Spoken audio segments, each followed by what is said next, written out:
Hi guys, welcome back to my channel. कैसे हो आप सभी लोग? तो फिर से मेरे चैनल में आप सभी का स्वागत है और आज का बहुत ही इंपॉर्टेंट टॉपिक है। आज भी मैं आपको कुछ इन्फॉर्मेशन बताने जाने वाला हूं अपने जीवन प्रोग्राम के बारे में कि जीवन प्रोग्राम को कैसे एक्सटेंड किया जाता है और कैसे आपका वीज़ा का स्टेटस जो है वो चेंज किया जाता है।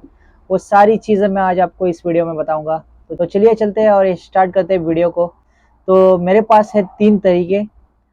तो उनमें से सबसे पहला तरीका है जो उसमें है कि आप कोई भी यूएस सिटीज़न से जब शादी करते हो, यहाँ पे यूएसए में आने के बाद अगर आपकी शादी हो जाती है तो यहाँ का जो सिस्टम है यूएसए का, उसमें ऐसा है कि अगर आप यूएस सिटीज़न से कोई भी शादी करते हो तो यूएस सिटीज़न के जो हस्बैंड या फिर वाइफ है, उनको यूएस का जो गवर्नमेंट है वो अलाउ करता है यहाँ पे काम करने के लिए या फिर कोई भी बिज़नेस करने के लिए, जो भी आप करना चाहो।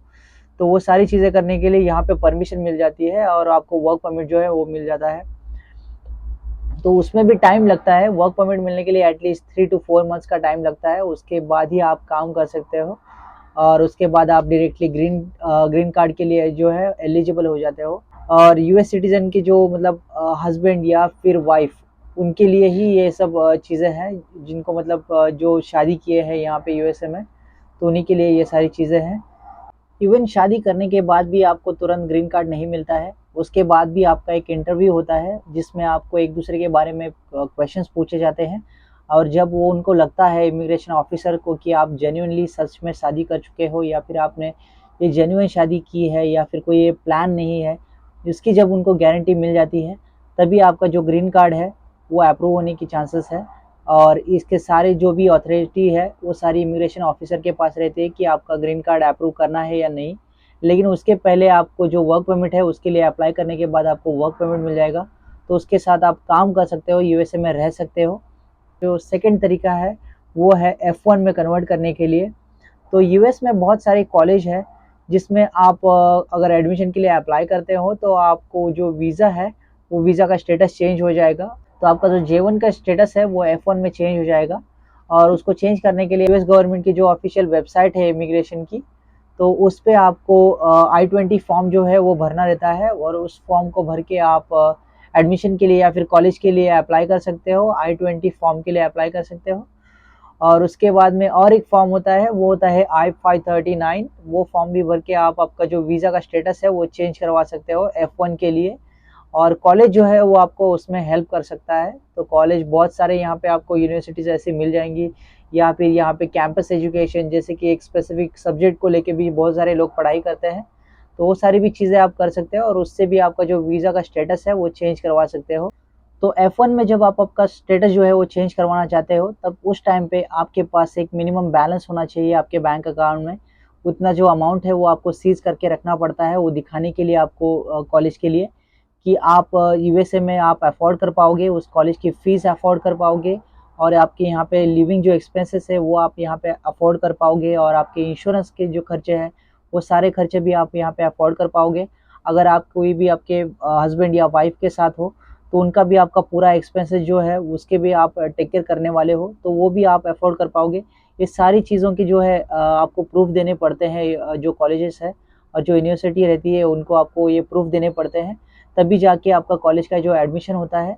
और उसके लिए आपको एटलीस्ट मिनिमम 20 to 30,000 डॉलर की ज़रूरत पड़ती है मिनिमम। वो एक साल में आप कमा सकते हो यहाँ पे यूएसए में। जब आप J1 पे आते हो तो एक साल में वो 20 to 30,000 डॉलर आप आराम से कमा सकते हो यहाँ पे।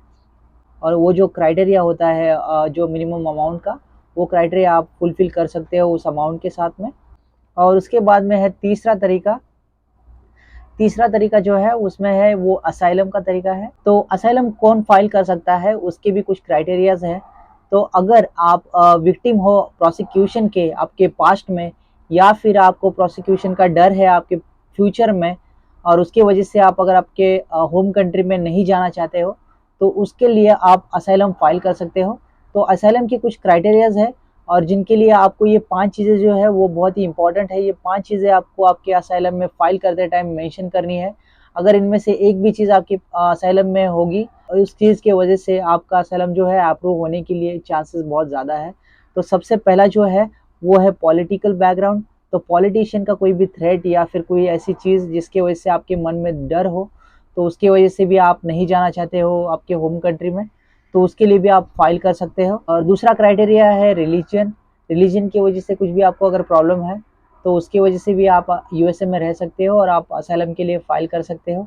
तीसरा जो क्राइटेरिया है वो है कि आपका कोई भी सोशल ग्रुप में इन्वॉल्वमेंट, अगर आपके पास्ट में या फिर फ्यूचर में आप अगर कोई सोशल ग्रुप में इन्वॉल्वमेंट होने वाले हो, करने वाले हो, और उसकी वजह से आपके मन में डर है, तो उसके लिए भी आप असाइलम फाइल कर सकते हो। और फोर्थ जो क्राइटेरिया है वो है रेस, और आपको उसके लिए भी आप असाइलम के लिए फाइल कर सकते हो। तो फिफ्थ जो तरीका है वो है नेशनैलिटी, और उसके वजह से भी अगर आप असाइलम फाइल करना चाहते हो तो आप कर सकते हो। और ये जो है ये 5 चीज़ें हैं, ये बहुत ही इम्पॉर्टेंट क्राइटेरिया है आपके असाइलम केस के लिए, और ये आपके असाइलम के केस में होना बहुत ही ज़रूरी है। अगर क्योंकि ये अगर 5 चीज़ें नहीं होंगी तो आपका असाइलम अप्रूव नहीं होगा। तो ये थे 3 तरीके आपके J1 एक्सचेंज विजिटर प्रोग्राम को एक्सटेंड करने के लिए, और अमेरिका में कैसे रह सकते हैं इसके बारे में इस वीडियो में मैंने आपको बताया। तो ऐसी वीडियोस के लिए please do share and subscribe my channel, और ऐसी वीडियोस के लिए मेरे चैनल पे देखते रहिए, वीडियो आपको ऐसी मिलेंगी इन्फॉर्मेशन वाली। और thank you so much for your love and support. Thank you so much. Bye guys.